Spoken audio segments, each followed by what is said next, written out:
नमस्कार प्रेक्षक हो, मी तेजस्विनी आपलं मनपूर्वक स्वागत करते।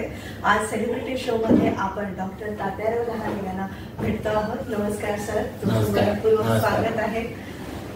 दिव्यत्वाची जेथे प्रचिती तेथे गरम असे जुळती असं डॉक्टरांच्या बाबतीत आपण नक्कीच म्हणायला हवं, कारण जवळजवळ 2 लाखहून अधिक शस्त्रक्रिया मोतीबिंदूच्या त्यांनी केलेल्या आहेत। आणि आज आपण म्हणजे तुम्ही बऱ्याच युट्यूब चॅनल्सवर त्यांच्या मुलाखती, त्यांची व्याख्यानं ऐकली असतील। ठिकठिकाणी म्हणजे लातूर सारख्या ठिकाणी देखील त्यांनी आपलं भाषण केलेलं आहे। पण आजही आम्ही या माध्यमातून आपला प्रेक्षक वर्ग दरवेळी वेगवेगळा असतो, त्याप्रमाणे त्यानुसार डॉक्टरांची माहिती सगळ्यांपर्यंत, नवीन पिढीपर्यंत पोहोचावी असा या मुलाखतीचा उद्देश आहे। डॉक्टर अर्थातच सुरुवात बालपणापासून थोडक्यात करते, म्हणजे बालपण, शिक्षण, नंतर आपण पुढच्या टप्प्यावर जे जे आणि तुमचा पुढचा प्रवास जाणून घेणार। तर बालपण आणि शिक्षण म्हणजे कसं तुम्ही डॉक्टरच्या शिक्षणाकडे वळलात त्याविषयी? नाही, आपण जसं म्हणतात ते की माझं बालपण आणि माझं शिक्षण, तर मी खेड्यामध्ये म्हणजे माकेगाव खेड्यामध्ये राहत होतो आणि थोडीशी जमीन होती वडिलांना। आणि त्यावेळेस माझ्या गावामध्ये एक शाळा सुरू झाली आणि त्यांना मुलं 10 पाहिजे होते। आणि त्यावेळेस माझं वय असावं 5-6 वर्ष, म्हणून गुरुजींनी माझ्या वडिलांना मला शाळेत घाला सांगितलं। आणि मग ती शाळा जी आहे वडील हो म्हटले आणि ती शाळा माझी सुरू झाली। शाळा म्हणजे 1ली, 2री, 3री, 4थी। पण या शाळेत मी जात असताना शेतीची कामं मी सर्व करत होतो आणि शेतीची कामं करून मग शाळेत मी जात असे नेहमीच। आणि 4थीला एक बोर्डाची परीक्षा होती, त्या बोर्डाच्या परीक्षेमध्ये मी 1ल्या क्रमांकाने पास झालो त्या भागात। आणि त्यानंतर मग आणखी एक कामधेनू विद्यालय नावाची खाजगी शाळा आमच्याकडे होती। त्यांनी माझ्या वडिलांना सांगितले की शिक्षकाने की आता हुशार मुलगा आहे, शाळेत घाला। पण वडिलांना शिकवायचं होतं, आईना शिकवायचं होतं, पण घरची परिस्थिती तशी शिकवण्याच्या लायक नव्हती। म्हणजे फार अडचणी निर्माण झाल्या होत्या। म्हणजे आपण असं म्हणूया की पैशाची सोय नव्हती, तर मग शेतात कोण काम करणार, गुरे कोण सांभाळणार। आणि त्यासाठी मग शेवटी मला त्यांनी 5वी मध्ये घातलं। पण सर्वांची शाळा 10 जूनला भरायची, पण माझी शाळा तशी भरत नव्हती। मी अगोदर शेतात पेरणी, कोळपणी करायचो, रोज सकाळी आणि संध्याकाळी गुरं टाकत होतो। आणि त्यानंतर मग 72ला दुष्काळ पडला। त्यावेळेस मी 9वी मध्ये होतो, 8वी मध्ये होतो। तर त्या दुष्काळामध्ये मग खूप अडचणी निर्माण झाल्या। पहिले म्हणजे 3 महिने मला दुपारचं जेवण मिळत नव्हतं। तर ते त्यावेळेस तरवटा म्हणून असायचा, तर त्या तरवट्याची भाजी, त्याच्यात मीठ आणि थोडंसं तिखट टाकून ती भाजी खाऊन दुपारचा हे घालायचा। आणि मग सुकडी मिळायची त्यावेळेस, त्या सुकडीवर माझं घर चालायचं। तर मला 4 बहिणी, 2 भाऊ होते, आई वडील, आणि त्यामुळे पुरत नसत ते काम केलेलं। आणि जेव्हा मी 8वी मध्ये हे काम करत होतो तलावावर, तर रोजगार हमी योजनेचं ते काम होतं। तर सकाळीच मी कामाला सुरू करायचे, कारण जेवढं तुम्ही खोदलं त्याच्यावर ते पैसे देत असायचे। आणि त्यामुळे मग एवढं मोठं कुटुंब सांभाळायचं। आणि ते जे 3 महिने माझ्या आयुष्यातले मी काढले, जो दुष्काळ मी पाहिला, तेव्हा मला असं वाटलं की यापुढे आपण शिक्षण घेतलं पाहिजे। म्हणजे त्या दुष्काळाच्या झाडा पोहोचेपर्यंत शिक्षण वगैरे या गोष्टी फार मला कळत नव्हत्या, पण त्या झाडा पोहोचल्यानंतर मात्र मला असं वाटलं की आता मी पुढचं शिक्षण घेतलं पाहिजे। आणि माझी आई नेहमीच मला सांगायचे की तू शिक्षण घे। वडिलांची काही चूक नव्हती, पण त्याच्या पुढे मग माझं रविवार वगैरे जो असायचा सुट्टी, त्या दिवशी मजुरी करणं, 1 रुपया मिळायचा त्या काळामध्ये। आणि त्याच्यावर मी माझं आयुष्य पुढचं काढत होतो, म्हणजे शिक्षण घेत होतो। आणि हे घेत असतानाच पुढे 10वी मध्ये मग मी आजारी पडलो होतो। आणि आजारी पडल्यानंतर तरी मी परीक्षा दिली आणि परीक्षेत मला बरे मार्क पडले। आणि मग तेव्हा मला सांगितले की आता माझे शिक्षकच म्हटले की अरे तुला चांगले मार्क आहे, तू पुढे शिकलं पाहिजे। म्हणजे मी जर विचार केला तर 1ली ते 10वीची जी माझं शिक्षण झालं, हे फक्त मला 4थीला मेरिट मिळाला या एकाच विषयामुळे। म्हणजे मी नेहमी सांगत असतो की आपली जर गुणवत्ता चांगली असेल तर आपल्याला समाजामध्ये त्याचा बऱ्यापैकी स्थान मिळतं. तो आपण कुठेही असो, खेड्यात असो मोठ्या गावात असो. आपण आता पाहतो की आताच्या मुलांना सगळ्या प्रकारच्या सुविधा आहेत. त्या काळामध्ये आता पाहतो आपण की मला म्हणजे आपण लाईट तर सोडाच म्हणजे नव्हतीच, पण त्या काळात माझ्याकडे कंदील लावायला किंवा दिवा लावायला गोडे तेल किंवा रॉकेल काहीच नव्हतं. म्हणजे मी 1ली ते 10वीचा माझा जो प्रवास आहे तो सूर्यप्रकाशावरच फक्त अभ्यास केला. सूर्य निघाल्यानंतर अभ्यास, सूर्य मावळेपर्यंत अभ्यास करायचो आणि दोन्ही वेळेस कंदील नव्हता, कारण खर्च करण्याची माझी तेवढी परिस्थिती नव्हती. आणि म्हणून त्या काळामध्ये 10वीला जेव्हा मी गेलो तेव्हा एक माझा मित्र होता ज्ञानोबा म्हणून, तर त्याचे वडील थोडे बरे होते. तर त्यांनी मग त्या कंदिलाचं जे तेल आहे ते द्यायचे आणि 10वीच्या परीक्षेच्या वेळेस थोडं 6 महिने त्यांच्या वडिलांचा कंदील आम्ही वापरला. पण फार परिस्थिती बिकट होती, पण एवढं निश्चित होतं की शिकलं पाहिजे.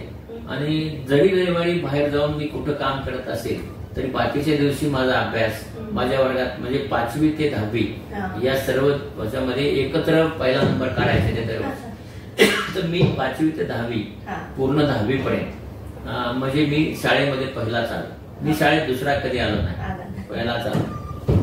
आणि त्या मेरिटनी मला पुढे शिकता आलं.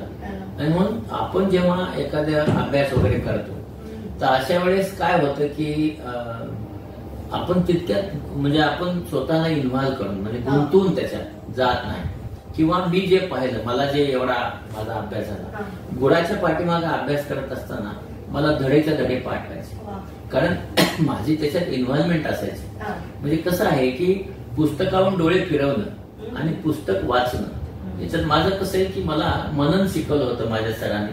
म्हणजे कसं की पुस्तकाचं एक पान वाचल्यानंतर मी डोळे झाकून ते पान पुन्हा आठवायचो, त्याच्यामुळे मला किती लक्षात राहिलं कळायचं आणि ते पुन्हा वाचायचं. आणि मनन या गोष्टीने मला आयुष्यभर खूप मदत केली. कारण आजही काही विचार करायचा, हो मी त्यावेळेस कुठल्या रुग्णाचा मी शस्त्रक्रिया केली होती हे मला बऱ्यापैकी आठवतं. आणि म्हणून मनन जे आहे त्याला आपण म्हणतो ते या अभ्यासामध्ये खूप चांगलं मला फायद्याचं ठरून गेलं. आणि 10वी नंतर जेव्हा मी पुढे परळीला गेलो की तिथं मला हॉस्टेल वगैरे मिळणार होतं वगैरे, कारण चांगले मार्क होते, शिक्षण देण्याची माझ्या वडिलांची हे नव्हती, परिस्थिती नव्हती आणि तिथे मोफत मिळणार होतं. पण तिथे माझ्या प्रोनाउन्सिएशनचा प्रॉब्लेम झाला, मला ते स्टमच म्हणलं, तर त्यामुळे मला ते ऍडमिशन नाही मिळालं. 20 मुलांना मिळालं. पण तिथे मला दुसरे सर मिळाले, ते म्हणाले तू काळे सर तू कमावाने काय विनत काम कर. आणि मी रोज 7 महिने 2 वर्ष माझे 7-7 महिने तिथल्या झाडांना सकाळी आपलं कावड घ्यायची आणि 50 झाडे म्हणजे 25 चक्रा मारून तेवढं पाणी जवळ होती, फार दूर नव्हती, आणि पाणी घालायचो. आणि त्याचे 30 रुपये मला मिळायचे, त्यातले 20 मी ठेवायचो आणि 10 घरी पाठवतो. तर हे काम करत, पण बेसिक असं की मी 7 वाजांचा जो क्लास होता तो कधी चुकवला नाही. म्हणजे मी वर्गात बरोबर वेळेवर जायचो, मी माझा अभ्यास कधी कमी केला नाही. आणि दुसरं कसं आहे की तुम्ही जेव्हा एखादं काम करता आणि त्याच्यातनं तुम्ही उत्पन्न घेता त्यावेळेस तुम्हाला अभ्यास करण्यासाठी खूप प्रेरणा मिळते की हा आता मला अभ्यासाला वेळ आहे. म्हणजे आपण पाहतो की ज्यांच्याकडे अभ्यासाला वेळ आहे तर तो वेळ त्या अभ्यासासाठी वापरत नाही. नेमकं काय होतं की परीक्षा जवळ आली की 3 महिने अभ्यास आपण करतो आणि त्यामुळे ज्ञान राहत नाही. म्हणजे कसं आहे की 3 महिन्यात तुम्ही परीक्षेसाठी निश्चित तयार होता, पण तुम्हाला जे ज्ञान तुमच्या याच्यामध्ये व्हायला पाहिजे, अक्युमुलेट व्हायला पाहिजे, ते होत नाही. पण तुम्ही वर्षभर अभ्यास केला तर ज्ञान कधी ते जात नाही. मला आजही आवडते की मला 4थी मध्ये चिंगी महिन्याची झाली नाही तोच असा एक धडा होता, मला तेव्हा मुखदगत होता. म्हणजे बेसिक असं आहे की एखादी कविता आहे त्यावेळेस सगळ्या कविता मला मुखदगत होत्या. आणि म्हणून आपण जर पाहिलं तर हा म्हणजे आपल्या मध्ये जे ज्ञान अक्युमुलेट करायचं नेहमीसाठी अभ्यास केला पाहिजे. आणि तुम्ही काम करत असाल ना तर तुम्ही अभ्यासासाठी वेळ काढता. तुम्ही काम करत नसाल तर अभ्यासासाठी तुम्हाला वेळ काढायची गरज नाही, कारण तुम्हाला वेळच वेळ असतो. म्हणून ज्यांना फार वेळ आहे तो ते उपयोगात आणत नाही. त्यातली काही मुलं नक्की आणतात, पण मुलांनी मला असं वाटतंय की एक आयुष्य असं आहे मुलांचं, मला वाटतंय की तो त्यांच्या आयुष्याचा यश मिळवण्याचा गोल्डन पिरियड आहे. तो कसा सांग, कारण तुम्ही जेव्हा 18 वर्षापासून किंवा ह्याच्यात शिकता तर त्यावेळेस तुम्हाला 25 म्हणजे 8-10 वर्षापर्यंत तुम्हाला फार जबाबदारी नसते आहे ना. आणि त्या काळामध्ये जर तुम्ही कसं आहे की मार्क कुणाला 40% कुणाला 100% पडतात. असं का होतं हे बघा. IQ कमी असणारी माणसं फार कमी असतात. आपण आपल्या मेंदूचा वापर कमी करत नसल्यामुळे मार्क कमी पडतात. जर चांगला वापर केला, कारण आजचं जर आपण बघितलं तर स्पर्धेचं युग आहे आणि स्पर्धेच्या युगामध्ये स्पर्धा कशी आहे, मार्काची स्पर्धा आहे. आणि ह्या मार्काच्या स्पर्धेत तुम्ही जर चांगले मार्क घेतले तरच तुम्हाला पुढे येता येणार. पण मार्क चांगले घ्यायला काय तुमच्याकडे मेंदू आहे, सगळं आहे, पण तो त्यावेळेस आपण त्याला वापरत नाही आणि म्हणून मार्क कमी पडतात. आणि मग अपयशी होतो, आपण डिप्रेशन मध्ये जातो. असं व्हायची गरज नाही. आणि दुसरं कसं झालंय की आताच्या मुलांच्या मध्ये किंवा ह्याच्यामध्ये की संधी पाहिजे, पण कशी पाहिजे. एका दिवसामध्येच आपल्याला मोटर गाडी देणारी, घर देणारी अशी मोठी संधी. म्हणजे प्रत्येकाचं कसं थिंकिंग आहे की मी IAS व्हावं, मी IPS व्हावं, किंवा मी डेप्युटी कलेक्टरच व्हावं, किंवा मी प्राध्यापकच व्हावं, प्रोफेसरच व्हावं. हे शक्य नाही आहे ना. तर त्यामध्ये लहान लहान संध्या ज्या आहेत, मी नेहमी सांगत असतो की संधी खूप महत्वाची असते. आणि म्हणून लहान संधी जरी तुम्हाला मिळाली तर ती संधी तुम्ही घ्या, त्याचं सोनं करायचं. पण आपल्याकडे तसं होताना दिसत नाही. आपण काय करतो, नाही हे माझ्या म्हणजे योग्यतेचं नाही. योग्यता ही एका दिवसात सिद्ध होत नाही. योग्यता ही हळूहळू सिद्ध होत असते. आणि म्हणून आपण जी काही संधी मिळेल त्या संधीने पुढे जात गेलं पाहिजे. तसं होत नाहीये. आणि म्हणून आपण जेव्हा विद्यार्थी जीवनामध्ये आहोत त्यावेळेस आपण खूप मेहनत केली पाहिजे. कारण तशी मेहनत केली तर विद्यार्थी जीवन संपताना तुम्हाला जे पाहिजे ते मिळालेलं असतं. मग किती वर्ष करायची तुम्हाला? 10 वर्ष. पण तेच 10 वर्षे आपण आपले मार्क 40-50% आणतो आणि सांगतो की हा मला मार्क कमी पडले, मग आईनी बघावं, वडिलांनी बघावं, नात्याने बघावं, मला कुठतरी नोकरी मिळावं. आणि मग आपण ते करत नाही आणि मग आपल्याला पुढे यश येत नाही. आणि मग तिथंच आपण नाउमेद होऊन जातो. पण ह्याच्या मागचं कारण असं आहे की आपण त्या काळामध्ये जेव्हा वेळ होता तेव्हा तो वेळ दिला गेला नाही. आणि म्हणून मी त्या काळात कसं केलं की मला हे माहिती होतं की माझ्याकडे काहीच नाही. माझ्याकडे जर मी शिकलो नाही तर माझ्याकडे काहीच नाही. मला सकाळ संध्याकाळ बसून अभ्यास कधी केला नाही. गुरं सांभाळत अभ्यास केला. पुढे गुरं असायचे, मी अभ्यास करायचे. आणि मग तो जो त्यावेळेस आपण म्हणतो ना की जो माझं लक्ष जे लागलं त्याच्यामुळे खूप लक्ष लागायचे की तिकडे गुराकडे बघायचे, इकडे बघायचे, अभ्यास करायचं लक्ष लागलं. तर म्हणजे कसं होतं की तुम्ही जेव्हा एखादी गोष्ट मनाने करता, मनपूर्वक, तेव्हा ती यशस्वी होते. आणि म्हणून विद्यार्थी जीवन फक्त एन्जॉय करण्यासाठी नाही, तर एन्जॉयमेंट बरोबर आपलं करिअर घडवण्याचं ते जागा आहे, तिथं आपण करिअर घडवलं पाहिजे. तर मी तर शून्यात ना आलो है ना, मी मजुरीत ना आलो, पण मी माझं करिअर घडवत असताना म्हणजे आपण म्हणूया त्यावेळेस PUC फर्स्ट इयर होतं, तिथं मी कमवा शिकाय काम केलं. जेव्हा मी मेडिकल आलो तिथं मेस चालवली, मेस मध्ये जेवण केलं आणि तिथून मी MBBS केलं. पण तिथंही मी मेहनत करतच होतो. म्हणजे बेसिक असं आहे की तुम्ही जर मेहनत केली तर तुम्हाला यश येतच हमखास. पण आपल्याकडे काय झालंय की आपण त्या मेहनतीकडे लक्ष देत नाही. आणि म्हणून आपण जेव्हा आपल्याला कॉलेजच्या बाहेर पडायचं असतं तेव्हा आपण यश घेऊन बाहेर पडत नाही. पण आपण असं बघतो की बरीचशी IIT आहेत किंवा MBBS डॉक्टर आहेत किंवा दुसरे लोक आहेत की ते पास झाल्याबरोबर त्यांना जॉब मिळतो. मग ते तुम्हाला पाहिजे असेल तर हा जो शाळेचा काळ आहे आणि म्हणजे कॉलेजचा काळ आहे किंवा त्याच्या पुढे तुमच्या एखाद्या मोठ्या ह्याच्यामध्ये जाऊन टेक्निकल कॉलेजमध्ये शिकताय तर त्या काळामध्ये आपण मला असं वाटतं की आपलं जे हे आहे की योग्य अभ्यासच केला पाहिजे. आणि म्हणून कसं झालंय की आपल्याकडे अभ्यासाकडे दुर्लक्ष न करता जर लक्ष देऊन जो करणार असेल तर तो यशस्वी होतोच.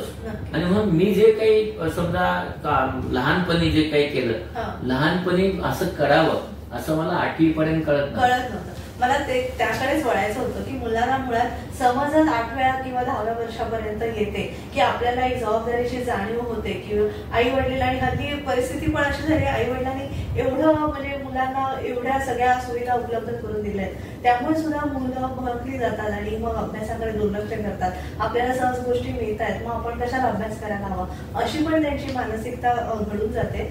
तर नेमके आई वडिलांनी तुमच्याकडे संस्कार असे केलेत की तुम्हाला जबाबदारीची जाणीव, म्हणजे ती परिस्थिती नेता अर्थात आली की तुम्ही सगळ्यात मोठे म्हणून ती आपसुकच तुमच्यावर पडली, हे तुमच्याकडून थोडं जाणून घ्यायचे. नाही, कसं आहे बरं का, की तुमचं म्हणणं फारच बरोबर आहे की आज कसं झालंय की मुलांचं शिक्षण चांगलं व्हावं याच्यासाठी आई वडील सगळ्याच गोष्टीमध्ये स्वतःला एकदम आकडून ठेवतात. स्वतःचे काही त्यांची काही इच्छा असेल त्या इच्छा त्या पूर्ण करत नाहीत आणि ते सगळ्या गोष्टी म्हणजे पैसे जमवायचे असतील किंवा उत्पन्न निर्माण झालं तर ते मुलाचं शिक्षण, मुलाचं पुढे शिक्षण, मुलगा मेडिकलला नाही म्हणजे चांगल्या ठिकाणी नाही लागलं तर त्याला काही पैसे भरण्यासाठीच सगळं आज आपण पाहतो की सगळीकडे डोनेशन आलं आणि आई वडील डोनेशन देतात. पण मी माझ्या आयुष्यामध्ये जे शिक्षण घेतलं तिथं माझ्या आई वडिलांना कुठेही पैसे द्यावे लागले नाही. सगळं माझं मेरिटने शिक्षण झालं, माझं चांगल्या मार्काने मी पास होत गेलो. आणि म्हणून कसं झालेलं आहे की विद्यार्थ्यांनी ह्या गोष्टीकडे बघितलंच पाहिजे की तुम्ही जेव्हा आई वडील जेव्हा एवढं सगळं सुविधा करतात त्याचा निश्चित फायदा झाला पाहिजे. दुसरं कसं आहे की समजा आई वडील काही म्हटले की तुमचा मार्क कमी पडले तर मुलगा लगेच नाराज होतो. म्हणजे हा जो पेशन्स मुलांचा आहे तो कमी होत चालला आहे आणि तसं करायची काही गरज नाही आहे. कारण कसं आहे की पेशन्स कमी करून घेऊन आपलं यश येणार नाही. आणि कसं आहे की आपलं मनुष्य जीवन हे एकदाच मिळत असतं आणि म्हणून या मनुष्य जीवनामध्ये आपलं चांगलं व्हावं, आपण चांगलं करावं असं वाटत असेल, आई वडिलांनी ज्या सुविधा दिल्या आहेत त्या सुविधाचा फायदा घेऊन आपण आपलं स्वतःचं जे जीवन आहे हे यशस्वी केलं पाहिजे. ते केलं तर आई वडिलांना आनंदच आहे. आणि म्हणून मी जे पाहिलं माझ्या आई वडिलांनी मला सुविधा दिल्या नाही पण मला काम करण्यासाठी किंवा मला शिकण्यासाठी कुठं बंधन नाही घातलं. आणि ते बंधन नाही घातले त्यांना काही कळत नव्हतं. शिकले माझे आई वडील शिक्षित नाहीत पण शिक्षित जरी नसले तरी त्यांनी मला नेहमीसाठी किंवा माझा मुलगा चांगला आहे, चांगला शिकतोय, त्याला शिकू द्यावं हे जे त्यांनी केलं. तसं तुमचे सगळ्यांचे आई वडील तुम्हाला शिक्षण देतातच पण तुम्ही हे शिक्षण घेत असताना तुम्हाला मिळालेल्या सगळ्या ज्या काही त्यांनी संधी निर्माण करून दिल्या त्या संधीचा फायदा घ्यायची याच्यापेक्षा सुवर्ण वेळ कुठलीच नाही आहे. आणि विद्यार्थी जीवनामधली ही सगळ्यात मोठी सुवर्ण वेळ आहे. ही जर तुम्ही वेळ दवडली नाही तर पुढचं आयुष्य यशस्वी जाणार आहे.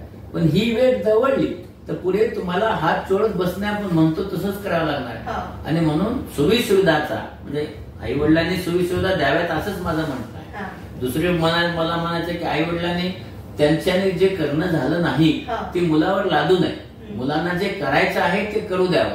कारण मुलं कधी आई वडील सांगतात तू डॉक्टर हो, तू हे हो, तसं न करता त्यांना जे व्हायचे ते होऊ द्यावं. आणि मुलांनी आई वडिलांशी बोलावं की नाही मला इंजिनियर व्हायचे, मला डॉक्टर व्हायचं नाहीये आणि म्हणून त्यांनी तसं व्हावं. पण आपण हा जो सुवर्ण काळ आहे आपला शिक्षण हा जो सुवर्ण काळ आहे याच्या इतका चांगला सुवर्ण काळ काहीच नाही. आणि म्हणून याच्यात मिळणारी जी संधी उपलब्ध होणार आहे या संधीचा फायदा घेऊन आपण आपलं आयुष्य घडवावं. आपल्या हातात आई वडिलांनी तर दिल्याच सुविधा. आज आपल्याकडे सगळ्या प्रकारच्या सुविधा आहेत, सगळ्या प्रकारचं ज्ञान आहे. आपल्याकडे गुगल आलाय, आपल्याकडे AI आलाय. आज आपल्याकडे ज्ञानाचं भंडार आहे. आणि म्हणून ह्या सगळ्या ज्ञानाच्या भंडाराचा आपण जर उपयोग करायचं ठरवलं तर मला वाटतं की आपण यशस्वी जरूर होऊ. पण आज आपण पाहतो की बरीचशी पिढी या मोबाईलच्या ह्याच्यात गुंतून गेली आहे आणि ते काही अभ्यास करताना दिसत नाही आहेत. म्हणून मोबाईल जरूर वापरा पण आपल्या कामासाठी त्याचा काय फायदा होईल हे बघा. आणि आपली प्रगती हे बघा. आपल्या या काळामध्ये ज्या सुविधा आहेत, ज्या काही आहेत, जितक्या सुविधा आज आपल्याकडे आहेत घडून दिलेल्या, बाहेरून मिळणाऱ्या वगैरे, तर या सगळ्या सुविधांचा उपयोग करून तुम्ही यशस्वी व्हा आणि ते यशस्वी होण्यासाठी कष्ट करा. नक्कीच. डॉक्टर एक छोटीशी विश्रांती घेऊया आणि आपल्या ह्या गप्पा अशा सुरू ठेवूया. मला गप्पांवर या ब्रेक नंतर तुमच्याकडनं असं जाणून घ्यायचंय, तुमचा जेजे मधला प्रवास जाणून घ्यायचा आहे. आणि आम्हाला जसे आता तुम्ही भेटलात एक आदर्श व्यक्ती म्हणून, तसे तुमच्या आयुष्यात आलेल्या आदर्श व्यक्ती यांच्याबद्दल आपण या छोट्याशा विश्रांतीनंतर संवाद साधूया. मित्रांनो, आज आपण डॉक्टर तात्याराव लहाने यांच्याशी संवाद साधतोय. एक छोटीशी विश्रांती घेऊया, पुन्हा भेटूया. तुम्हा सगळ्यांचं पुन्हा एकदा स्वागत. तुम्ही ऐकत आहात सेलिब्रिटी शो मध्ये डॉक्टर तात्याराव लहाने यांना. डॉक्टर, आता अर्थातच MBBS नंतरचं तुमचं सगळं आयुष्य जाणून घ्यायचंय, त्याविषयी सांगा. म्हणजे तुमचा लातूर पासून मुंबई पर्यंतचा प्रवास, त्या टप्प्याकडे आपण येऊया. नमस्कार मित्र, विद्यार्थी मित्र, नमस्कार. जसं मला ताई सांगतायत तसं जर आपण विचार केला तर मला काही मुंबईला यायचं नव्हतं. मी जेव्हा MBBS झालो, MAS झालो डोळ्याचा, आणि मला डोळ्याचं काही डॉक्टर व्हायचं नव्हतं. मला व्हायचं होतं हाडाचं किंवा पेडियाट्रिक डॉक्टर, पण झालो कारण त्याच्या विषयात मी नापास झालो होतो. पण त्याच्यापुढे मुंबईला यायचं कारण असं होतं की माझ्या दोन्ही किडनी खराब झाल्या, आणि दोन्ही किडनी खराब झाल्यानंतर अंबेजोगाईला डायलिसिस नव्हतं आणि तेव्हा औरंगाबादला डायलिसिस नव्हतं, आणि त्यामुळे मी मुंबईला डायलिसिस करण्यासाठी आलो. दर गुरुवारी मी डायलिसिस इथं करत होतो आणि इथं मी रुजू झालो होतो. बाकीच्या दिवशी मी ऑपरेशन्स वगैरे करत होतो. आणि या इथल्या विभागामध्ये त्यावेळेस फक्त रोजचे जवळपास 31 पेशंट यायचे. वर्षाचे 600 ऑपरेशन व्हायचे, आणि अंबेजोगाईला वर्षाला आम्ही 4000-5000 ऑपरेशन करायचो. त्यामुळे असं वाटायचं की अंबेजोगाईसारख्या ठिकाणी इतके पेशंट येत, इथं काय येत नाही. पण कारण काहीतरी वेगळी त्यावेळेस असावी. आणि मग मला डायलिसिस करताना डॉक्टरांनी सांगितले की तुम्हाला 1 वर्ष आयुष्य LIC काढा. LIC पण काढली, पण पुढे चालून त्यांनी सांगितलं किडनी बदलता येईल. आणि मग माझ्या घरातल्या सगळ्या 17 लोकांनी किडनी द्यायचा निर्णय घेतला, आणि त्यांची भांडणं होऊ नये म्हणून ज्यांचं चांगली जमते किडनी तर त्यांची किडनी घ्यायचा निर्णय घेतला, आणि आईची किडनी मला मॅच झाली, आणि मग माईने मला ती किडनी दिली. आता तुम्ही माझी जी मुलाखत घेत आहे तर ती मुलाखत या प्रसंगामध्ये आहे. मी का इथे तुमची मुलाखत देऊ शकतो? कारण माझी आई, माझी माय जी आहे, तर तिला डॉक्टर चिब्बर म्हणाले की तुम्हाला हम एक किडनी निकाल रहे. तर ती म्हणाली मला तुझी भाषा येत नाही, पण तू मला भूल दे की माझं किडनी काढ, माझ्या पोराला तात्याला बसव. ती नाही लागली तर दुसरी किडनी काढून बसव, पण माझा तात्या जगला पाहिजे. पहा, हे फक्त आई म्हणू शकते. दोन्ही किडनी देऊन स्वतःचं आयुष्य संपवायला माझी आई निघाली, आणि त्यावेळेस मला असं वाटलं की माझा दुसरा जन्म आहे, तर या जन्मामध्ये मी आईला चांगलं वाटेल असं सामाजिक काम केलं पाहिजे. कारण डॉक्टरने तर मला 1 वर्षाचं आयुष्य दिलं होतं, पण हे जे माझं आता 29 वर्षाचं आयुष्य आहे, हे माझ्या आईने मला दिलेलं आयुष्य, दुसरं माझं आयुष्य मी जगतोय. आता 29 वर्ष पूर्ण झाले, आणि म्हणून मला डायलिसिस करण्यासाठी मुंबईला मी आलो, आणि इथं माझी किडनी बदलली.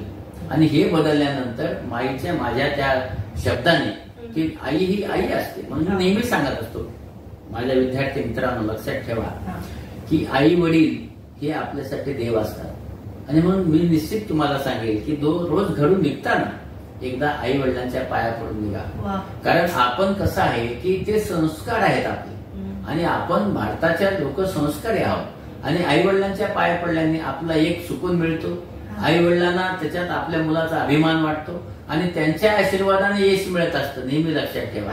आणि आपल्याला जेव्हा यश मिळतं तर तेव्हा आपलं कुणी किती चांगलं वाटेल त्याला माहित नाही, पण आई वडिला एवढं कुणी आनंदी होत नसतं. आणि म्हणून आपण आई वडील आपल्या आयुष्यभर हे आई वडील आपण आपल्या बरोबर ठेवावे, त्यांच्यावर प्रेम करावं. आता जी न्यूक्लिअर फॅमिली सुरू झाली की तुझ्या बरोबर लग्न तू एकटा राहिलास तर करते, हे चुकीचं आहे. कारण बाबांनो, तुम्ही जर विज्ञानाचे विद्यार्थी असाल तर न्यूक्लियसच्या बाजूला सायटोप्लाझम असतो, त्याच्या बाजूला सेल वॉल असते. न्यूक्लियस जर तुम्ही म्हटलं तर सायटोप्लाझम ही आई असते, आणि सेल वॉल हा बाप असतो. तर हा जो बाप आणि आई आहे हे पेशीतच आहे, तर तुम्ही आम्ही वेगळे काय? आणि म्हणून हे न्यूक्लियसच्या बाहेर पडा आणि आपली संस्कृती टिकवून ठेवा. आणि म्हणून मला तुम्हाला सांगायचे की आई वडील खूप महत्वाचे असतात. आणि माझं जेव्हा हे दुसरं आयुष्य सुरू झालं तेव्हा जे मध्ये फक्त 600 ऑपरेशन वर्षात पाहिजे, आणि मग मी इस्रायलला जाऊन मला स्वतःला ट्रेनिंग करून घेतलं, आणि नवीन टेक्निक शिकलो, बिना टाक्याचं ऑपरेशन, जे भारतात मी सुरू केलं. आणि मग खेडेगावामध्ये त्या काळात ऑपरेशन केल्यानंतर 40 दिवस झोपावं लागायचं, आणि हे सुरू केलं, टेक्निक सुरू केलं, दुसऱ्या दिवशी कामाला जाता येत होतं. आणि मला असं वाटलं की मी इथं मुंबईत करतो ठीक आहे, पण शेतकऱ्यांना 40 दिवस झोपावं लागतं, आणि खेडेगावात ते केलं पाहिजे. पण त्याची सुरुवात होत नव्हती, आणि तेवढ्याच काळात मला डॉक्टर विकास आमटे यांनी आनंद मनला बोलावलं, आणि आनंद मनला आम्ही जे कुष्ठरोगी आहेत त्यांच्या शस्त्रक्रिया केल्या, आणि त्या शस्त्रक्रिया करून त्याच्यात 35% अंधत्व येत होतं. पण आम्ही सगळ्यांना दृष्टी देऊ शकलो. एकही पेशंट आजपर्यंत आम्ही तिथे गेली 21 वर्ष शिबिर करतो. जवळपास आम्ही 5600 ऑपरेशन केले तिथे कुष्ठरोग्यांचे. कोणी अंध नाही. आम्ही आज आनंदवनात दरवर्षी 2000 ऑपरेशन करतो. बाबा याला डॉक्टर लहानू बाबाची जत्रा म्हणतात आणि बाबांच्यामुळे मग सामाजिक काम करायला आम्ही शिकलो. महाराष्ट्रामध्ये आपल्याला सांगतो की मेळघाट घ्या, गडचिरोली घ्या, आनंदवन घ्या, त्याच्यानंतर नंदुरबार घ्या, असं कुठलेही ग्रामीण भाग नाही राहिला की ज्या भागामध्ये आम्ही जाऊन नंतर शस्त्रक्रिया केल्या नाही. असे 693 शिबिरे केले आणि 693 शिबिरामधनं आम्ही जवळपास 1,30,000 ऑपरेशन आणि जवळपास आम्ही 30 लाख लोकांना तिथे जाऊन उपाय केले. आणि इथं मुंबईमध्ये जवळपास आम्ही दरवर्षी 1 लाख लोकांवर उपाय करतो आणि दरवर्षी 20,000 ऑपरेशन मुंबईमध्ये जे मध्ये आम्ही करत होतो. म्हणजे जिथे 600 ऑपरेशन व्हायचे तिथे 20,000 ऑपरेशन पर्यंत जेजेचा विभाग आम्ही आणला आणि तो विभाग आज भारतामध्ये नंबर 1 ला तो विभाग काम करत होता. आता त्याच्यानंतर आम्ही तिथून रिटायर झालो.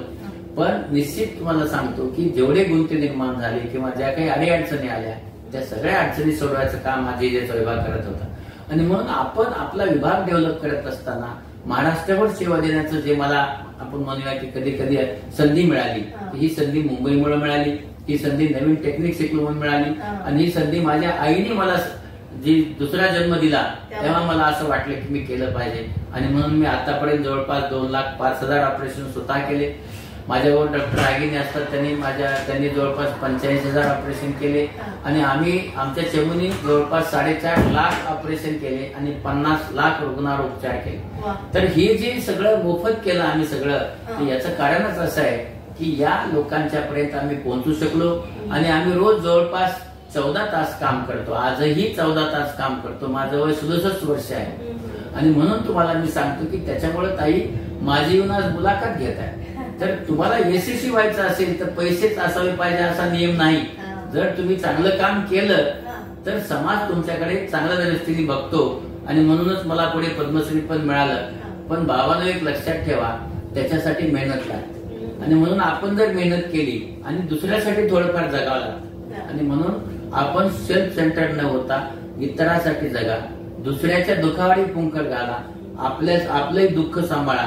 असं करत गेला यश येणार आहे. फक्त एकच आहे की आपण जेव्हा कुठली गोष्ट करत असतो तेव्हा नाउमेद होऊ नका. जर तुम्ही नाउमेद झाले तर पुढे जात नाही. आणि म्हणून याच्या पुढे जाऊन एकदा मी नापास झालो होतो डोळ्याच्या विषयामध्ये, त्याच्यात मी आज डोळ्याचा तज्ञ आहे. असं काही नाही की नापास जरी झालं तर ते यश मिळवता येतं आणि त्या विषयामध्ये नापास झालेल्या विषयामध्ये मी आज डोळ्याचा तज्ञ म्हणून काम करत आहे. आणि म्हणून आपण सगळेजण नाउमेद न होता जर पुढे गेला तर यश नक्की मिळणार आहे. नक्कीच. तुम्ही बोलताना उल्लेख केला आणि बऱ्याच मुलाखतींमध्ये बाबा आमटे आणि तुमचं खूप जवळचे संबंध होते त्याविषयी सांगितले.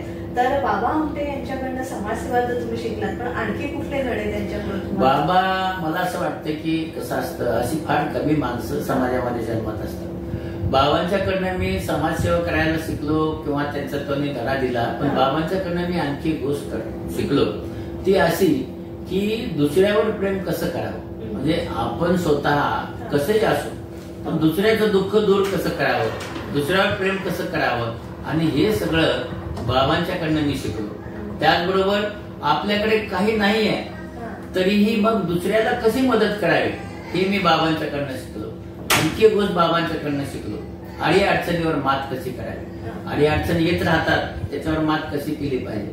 म्हणजे बाबांच्याकडनं बऱ्याचशा गोष्टी अशा जीवनामध्ये शिकलो आणि त्या शिकल्यामुळे मला पुढे जाऊन काम करता आलं.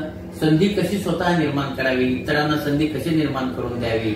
आणि बाबांचं हे जे होतं सगळ्यांना घेऊन चालायचं, तसं आम्ही एक पूर्णच्या पूर्ण टीम म्हणून 40 लोकांना घेऊन एकत्र जवळपास 30 वर्ष एक फॅमिली म्हणून एकत्र काम केलं. हे बाबांच्यामुळे आम्हाला करता येणं शक्य झालं. म्हणून आपण पुढे जात असताना आपला एक तरी आदर्श असावा आणि असा आपण जर आदर्श ठेवला तरच आपल्याला पुढच्या आयुष्यामध्ये त्यांच्याकडे बघता येतं, हो ते असं करायचे.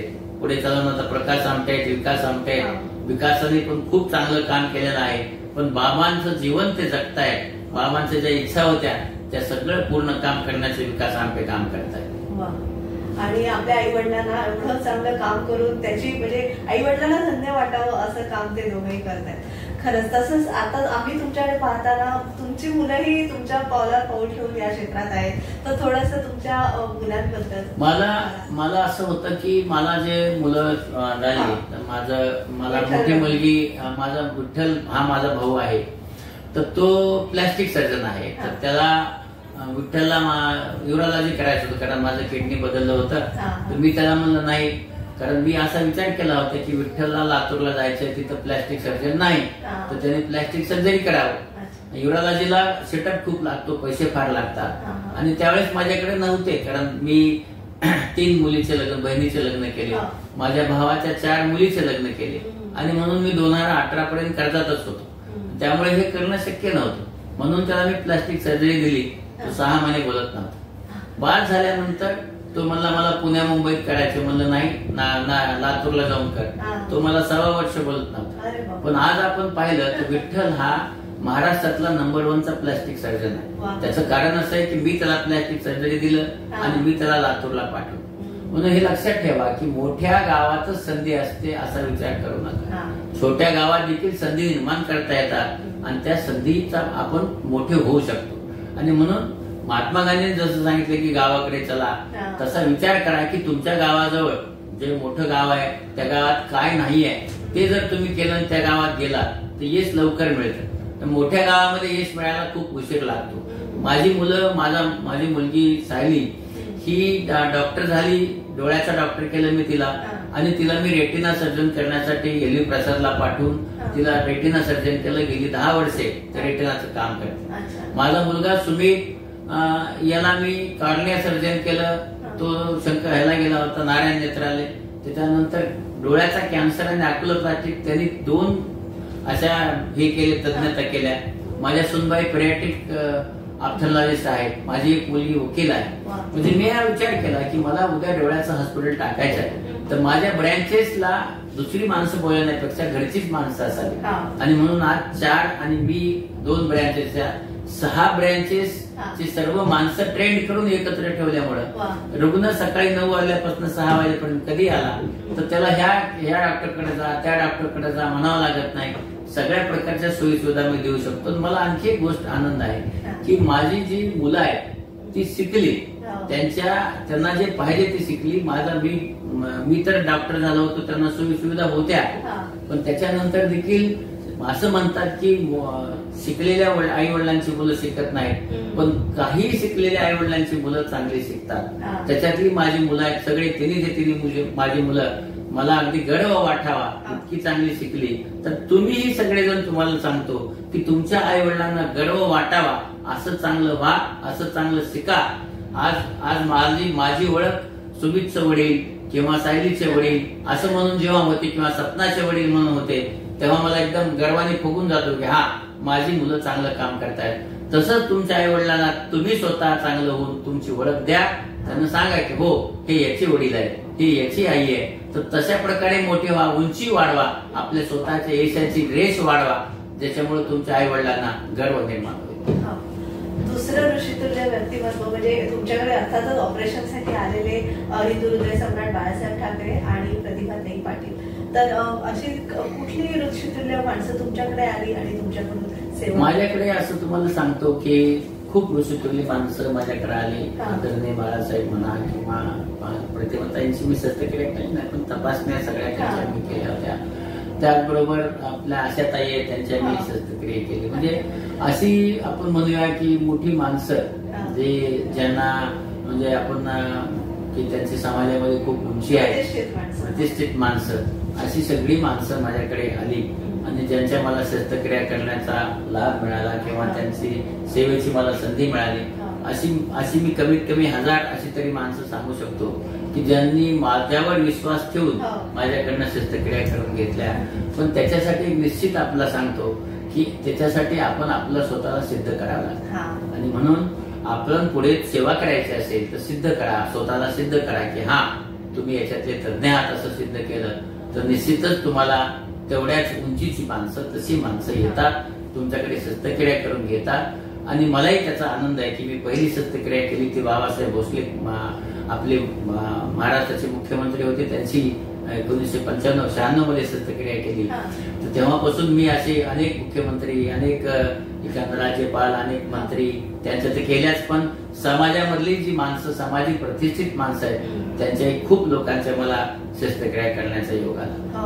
आणि आमची पिढी सुद्धा म्हणजे एक वेगळी नजर देण्याचं काम तुम्ही आतापर्यंत करत आलेला आहात. पुन्हा एक छोटीशी विश्रांती घेऊया आणि आता मला नेत्र आपल्या या क्षेत्रामध्ये काय नवीन सुधारणा झालेल्या आहेत त्याविषयी जाणून घ्यायचंय आणि थोडा तुमचा छंद हे याविषयी सुद्धा जाणून घ्यायचंय. एक छोटीशी विश्रांती घेऊया आणि डॉक्टर तात्याराव लहाने यांच्याशी आपला संवाद सुरू करूया.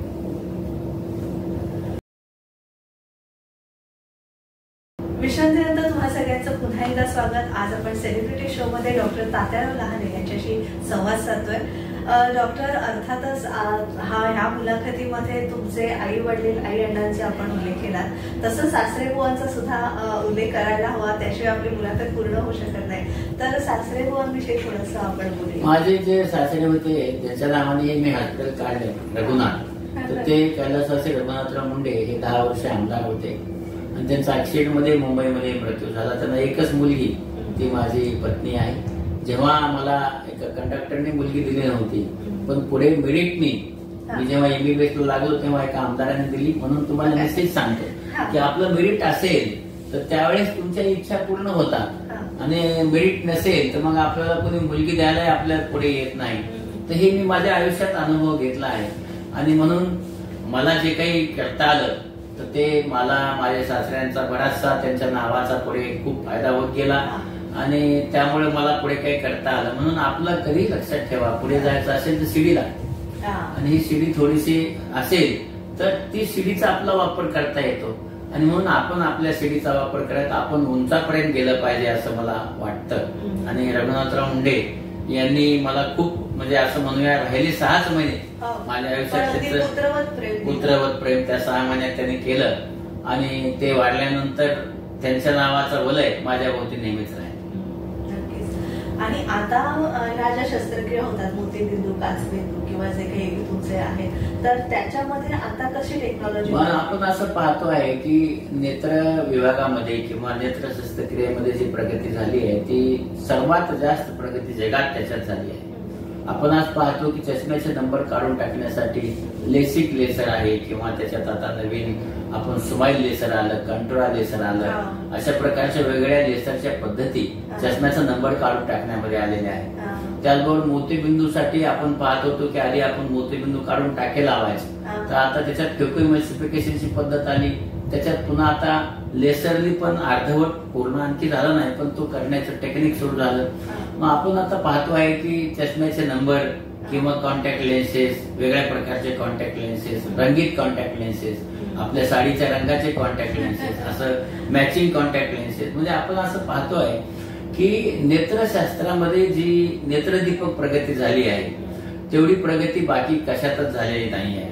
आणि म्हणून आपण आता पाहतोय की याच्यामध्ये जे वेगवेगळ्या प्रकारच्या सुविधा आल्या, रेटिना मागचा तुटून जायचा तर त्याच्यामध्ये आता रेटिना डिटॅचमेंटच्या वेगवेगळ्या शस्त्रक्रिया आल्या. त्याच्यामध्ये आपण ऑइल टाकतो, गॅस टाकतो आणि त्याच्या शस्त्रक्रिया करतो. आणि म्हणून हे जे प्रगती होत आली आता आपण आता त्याच्यात DNA पर्यंत आलो आहे की कुठला एखादा DNA बदलून त्या डोळ्यामधल्या उपचार जसं काचबिंदूवर करण्याचे सध्या प्रयत्न चालू आहेत. आणि म्हणून योग्य वेळी काय असतं की डोळ्यामध्ये 3ऱ्या वर्षी डोळे तपासून घेतलेले बरे असतात, 5व्या वर्षी डोळे तपासले पाहिजे. आपले डोळे तपासल्याने आपला एखादा डोळा जर काम करत नसेल तर त्यावर दुरुस्त करता येतं. आणि म्हणून आपणही डोळ्याची काळजी घेतली पाहिजे, कारण यामध्ये आपण बघतोय की डोळे असेल तर त्याचं 82% ज्ञान फक्त ज्ञानेंद्रियामधलं डोळ्यामुळे मिळतं. आणि म्हणून डोळे हे खूप महत्वाचा अवयव आहे. पण आज पाहतो आपण की डोळ्यावर आज आपण डोळे बदलतो, नवीन डोळा टाकतो, कॉर्निया बदलतो. आपल्याकडे नेत्रदान तेवढं केलं जात नाही. पण आपण पहा श्रीलंकेमध्ये जवळपास 1 लाख लोक मरतात, तिथं 2 लाख डोळे मिळतात.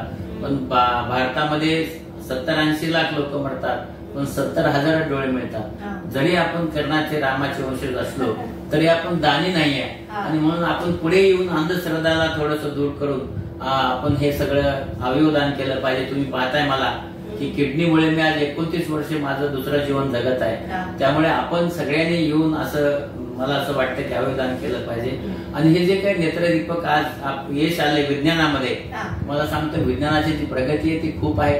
पण यामध्ये आता मोबाईल पण आला, तर त्याच्यामुळे आपल्या डोळ्यावर त्याचे जी ब्ल्यू लाईट आहे ती गेल्यामुळे डोळे कोरडे पडतात, चष्म्याचे नंबर वाढतात. आणि त्यामुळे आपला जो स्क्रीन टाइम आहे, गरजेचा नसताना स्क्रीन टाइम 2 तासाच्या वर करू नका, ज्याच्यामुळे आपलं नुकसान होऊ शकतं. आणि हे जो मोबाईल आहे तर या टेक्नॉलॉजीमुळे आपल्या कानाला त्रास होऊ शकतो, डोळ्यांना त्रास होऊ शकतो, हृदयाला त्रास होऊ शकतो. आणि म्हणून गरज नसताना जो मोबाईल आहे तो फार वापरू नका. आता 2 लाखाहून म्हणजे मोतीबिंदूच्या शस्त्रक्रियेनंतर पद्मश्री पर्यंतचा प्रवास, पद्मश्री मिळाल्यानंतर जे एक आनंद. नाही, मुख्य कसं आहे की बघा, माझा जो मी 1,20 ऑगस्टला 2007ला मी 1 लाखावर ऑपरेशन केलं. त्यावेळेस आदरणीय विलासराव देशमुख स्वतः आले होते. आणि मी खरंच त्यांना आणि गोपीनाथ मुंडेंना सॅल्यूट करतो की इतकी मोठी माणसं होती की त्यांनी 6 मंत्र्यांना घेऊन येऊन ती माझी शस्त्रक्रिया पाहिली. आणि मी अडचण न करता मला जानेवारी 2008 मध्ये मला पद्मश्री सन्मान मिळाला. तर ही जी माणसं होती ती समाजामध्ये काम करणाऱ्या सर्व माणसांना ती पाहायची. आणि ते पाहून मला असं वाटतं की अशी जी उंचीची माणसं होती आपल्या देशामध्ये, त्या उंचीच्या माणसानेच मला असं वाटतं आपला देश एवढा उंच घेऊन गेले आहेत. तर ह्या उंचीच्या माणसांना मी खरंच सॅल्यूट करतो. आणि जेव्हा एखादं काम केलं पद्मश्री मिळाल्यानंतर मला सोपं काही झालं असेल तर मला ट्रेनचं तिकीट मिळणं सोपं झालं, मला जाऊन सीबीडी करणं सोपं झालं, माझ्या अडचणी कमी झाल्या, मला जे काही CSR मिळायचं आहे किंवा ऑपरेशनसाठी पैसे मिळायचे ते मिळायला सोपं झालं. म्हणून बाबांनो एक लक्षात ठेवा, आपण यश मिळालं तर त्या यशाचा फायदा इतरांना कसा देता येईल. नेहमी सांगत असतो ज्या यशाचा फायदा इतरांना द्या. तर त्या पद्मश्रीचा फायदा घेऊन मी इतर लोकांना खूप शस्त्रक्रिया करू शकलो आणि 1000 लोकांना मी दृष्टी देऊ शकलो. तर ही जी दृष्टी द्यायचं काम आहे, हा दृष्टी यज्ञ 2008 नंतर खूप चांगला झाला. आणि गेली 16 वर्षे हा दृष्टी यज्ञ आम्ही चालवत आहोत पद्मश्री नंतर. तर आता हा दृष्टी यज्ञ माझ्या जन्मभर मी चालू ठेवणार आहे. आणि म्हणून जाऊन खेड्यातल्या लोकात मला नेहमी सांगतात की तुम्ही एवढं काम का करता. आज ऑपरेशन केलं, दुसऱ्या दिवशी त्यांना दिसतं आणि त्यांच्या चेहऱ्यावर हसू असतं. आम्ही जेव्हा काम करतो तेव्हा सर्वजण आमच्या गालावर असे हात फिरवतात, त्यांचे शेतात काम केलेले हात असतात, आमच्या गालावर असे खूप वरखडे जातात. आणि हे वरखडे जेव्हा जातात ते दुखत नाही, तर त्याच्यामध्ये एक आनंद मिळतो, कारण त्यांनी ते त्यांच्या प्रेमाने केलेलं असतं. प्रत्येकाच्या जवळ एक आशीर्वाद असतात, ते आम्हाला आशीर्वाद देऊन जातात. आणि म्हणून किडनी बदलून 29 वर्ष थोडंच जगतं, पण मी जगालो ना. हे जगण्याच्या पाठीमागचं कारण असं आहे, विज्ञान तर आहेच, आई आहे माझी मुख्य, पण त्याच्यानंतरचं मुख्य कारण आहे हे जे 50 लाख लोक आहेत त्यातलं 4.5 लाख लोकांचं जे ऑपरेशन केलं त्या प्रत्येकाचा आशीर्वाद. म्हणून आयुष्यात जगत असताना नेहमी लक्षात ठेवा की आपल्यावर आशीर्वादाचे खूप फायदे होत असतात. आणि म्हणून आशीर्वाद घेऊन जगा. पहिले आई वडिलांचे आशीर्वाद घ्या आणि इतराच्या कामी पडून त्याचे आशीर्वाद घ्या, ज्यामुळे तुमचं आयुष्य सुखकर होईल, यश मिळेल, सुखी राहाल, चांगली झोप लागेल. आणि मग माणूस स्वतः समाधानी असेल तर यशाची पायरी भेटतेच म्हणजे भेटतेच. डॉक्टर, एवढ्या सगळ्या व्यस्त या सगळ्या कार्यभागामध्ये तुम्हाला निवांत किंवा विरंगुळेचे क्षण काही आले का?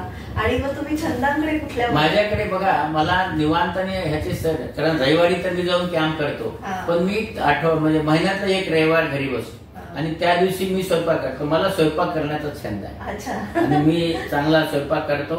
सकाळी ज्यांना जे माझ्या घरात सगळ्यांना विचारतो तुम्हाला काय पाहिजे आणि ते त्यांना करून खाऊ घालतो. आणि मला शेतीचा छंद आहे. मी एवढं सगळं झालं तरी दर महिन्याला गावाकडे आई वडील आहेत म्हणून जातो.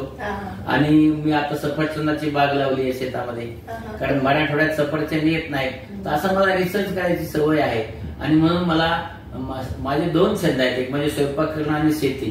तर मी लहानपणापासून जी शेती करत आलो त्या शेतीचं मला आजही तेवढंच अट्रॅक्शन आहे. आणि म्हणून आजही मी माझ्या शेतात जातो आणि शेतात कुठे काय लावलंय, कुठे काय लावायचं, काय केलं पाहिजे, कशी झाडं लावली पाहिजे किंवा काय, असं सगळं बघत असतो. पण प्रत्येक म्हणजे शेतातल्या प्रत्येक भागामध्ये काय पीक घ्यायचं हे मी ठरवतो. आणि म्हणून त्याच्यात कसं आहे की जेव्हा शेतात जातो, हिरवं बघतो, तेव्हा जो आनंद मिळतो तर तो आनंद वर्णन करता येत नाही. आणि म्हणून जेव्हा जेव्हा आम्ही गावाकडे जातो तेव्हा माझी आई जी आहे मला भेटते. आता वडील मला नाही आहेत, पण माझे वडील नेहमी सांगायचे की माझा पाय जमिनीवर नसतो, मी वरच चालतो, कारण त्यांना आनंद व्हायचा. आणि म्हणून नेहमी लक्षात ठेवा बाबांनो, आपल्या यशाचं जे हे आहे ते आई वडिलांना खूप मोठं, त्यांना गर्व असतो की हा माझा मुलगा मोठा झाला. तर तसं आपल्या आई वडिलांना आनंद वाटावा, अभिमान वाटावा, असं गर्व म्हणण्यापेक्षा अभिमान म्हणेल तर तसं तुम्ही ते व्हावं असं मला वाटतं. आणि माझा जो छंद आहे मी जोपासलाय नेहमी, मी कधी कधी रम्मी खेळतो. मी घरातल्या सगळ्यांच्या बरोबर रम्मी खेळतो, हा माझा छंद आहे आणि तो वेळ जातो त्याच्यामध्ये. म्हणून मला हा जो माझा स्वयंपाकाचा जो छंद आहे तो फार जोपासतो मी. म्हणजे महिन्यात एकदा तरी स्वयंपाक करतो. आणि शेतातला मात्र छंद आहे, दर महिन्याला एकदा किंवा दोनदा शेतात जातो मी, तिथंच मुक्काम करतो, शेती पाहतो आणि शेतामध्ये जे काही पीक आहे त्या पिकाशी खरंच गप्पा करतो. तर पिकाशी गप्पा करणं हे खूप चांगलं असतं. तसे पिकाशी गप्पा करा, त्याला पाणी नाही आहे, त्याला चुकलंय ते, तर ते आपलं सांगतं मी चुकलोय म्हणून, तर त्याच्यामध्ये एन्जॉय करा. हे मी सगळं करत असतो. आणि शेतामध्ये माझा सगळा वेळ त्या पिकाशी गप्पा मारण्यात, त्याच्यात भेटण्यात, त्याच्यावर फोटो काढण्यात, त्याचे जे फळ आहेत ते तोडून खाण्यात. मी आता पेरूची बाग केली आहे आणि मग त्याचे फळं तोडून खातो. म्हणजे असं जे एन्जॉयमेंट आहे ते आपण निश्चित केलं पाहिजे. आणि कारण विरंगुळा नसेल तर तुमचा मेंदू काम करत नाही. आणि म्हणून मी महिन्याला जेव्हा एकदा आईकडे जातो तर एवढं मोठं इन्स्पिरेशन घेऊन येतो तिचं महिनाभर, ते महिनाभर मला पुरतं. तर मला माझ्यासाठी आई आणि वडील हे जसं आपले दैवत आहे, विठ्ठल रुक्माई सारखं दैवत आहे, त्यांचे आशीर्वाद महिनाभर पुरतात. पुन्हा जाऊन कमी झाले की पुन्हा त्यांचे आशीर्वाद घेऊन पुन्हा काम करतो. तर आपण असंच केलं पाहिजे. कुठंतरी एक विरंगुळा, इन्स्पिरेशन आपण जपत गेलं पाहिजे, ज्यामुळे आपला पुढच्या आयुष्यामध्ये जे एकच गोष्ट नेहमी नेहमी करतो त्याचा कंटाळा येतो. आणि म्हणून हा थोडासा बाजूला ठेवून जर करत राहिला तर हे सामकाश येणार आहे. म्हणून फोनवर सगळा वेळ न घालवता इतर गोष्टीला वेळ द्या. आपले मित्र निर्माण करा. फोनवरचे जेवढे मित्र असतात ते आभासी जग आहे बाबांनो, कोणी येत नाही. म्हणून फिजिकल मित्र निर्माण करा, फोन खिशात ठेवा आणि मैत्री वाढवा. कारण ही मैत्री तुम्हाला आयुष्यामध्ये मित्र देणार आहे, कामाच्या वेळेस मित्र देणार आहे. आपल्या माघारी आपला चांगला म्हणणारा मित्र निवडा. ज्ञानेश्वरांनी असं सांगितलं होतं की आपल्या मित्रामध्ये जे दुर्गुण आहेत त्याच्यावर आधी प्रेम करा आणि मग सगुणावर प्रेम करा. आणि म्हणून आपण आपले मित्र जर चांगले निवडले तर तुम्ही 100% यशस्वी होणार आहे. नेहमी असं म्हटलं जातं की माणूस त्याच्या कंपनीवर त्याची जी व्हॅल्युएशन केलं जातं. म्हणून आपली चांगली कंपनी करा, यश मिळवा. आणि हे जे काळ आहे तुमचा विद्यार्थ्याचा, त्या विद्यार्थी जीवनामध्ये तुम्हाला इथंच काहीतरी करता येईल. हे करत असताना सातत्य रोज करा, लक्ष देऊन करा, कॉन्सन्ट्रेशनने करा. आणि हे जर आपण केलं हमखास यश मिळतं. यश लहान आणि मोठं नसतं, यश हे यश असतं. तर तुमच्या सगळ्यांना मी शुभेच्छा चिंतितो.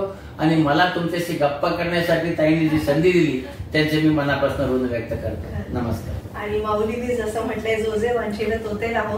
तुम्हाला तर परमेश्वराने भरभरून दिलंय आणि तुमच्या माध्यमातून आम्हाला आज भरभरून मिळालंय तुमच्याकडनं. त्याबद्दल तुमचे मनपूर्वक आभार. आणि उरलेलं तुमचं सगळं आयुष्य अगदी सुखमय आणि आरोग्यदायी आणि यशदायी जावं अशी सिद्धिविनायकाच्या मी प्रार्थना करते. नमस्कार. तर प्रेक्षक, आज सेलिब्रिटी शो मध्ये डॉक्टर तात्याराव लहाने सहभागी झाले होते. आमची ही मुलाखत तुम्हाला नक्कीच आवडली असेल अशी आशा व्यक्त करते आणि मी तेजस्वी आपला निरोप घेते. धन्यवाद.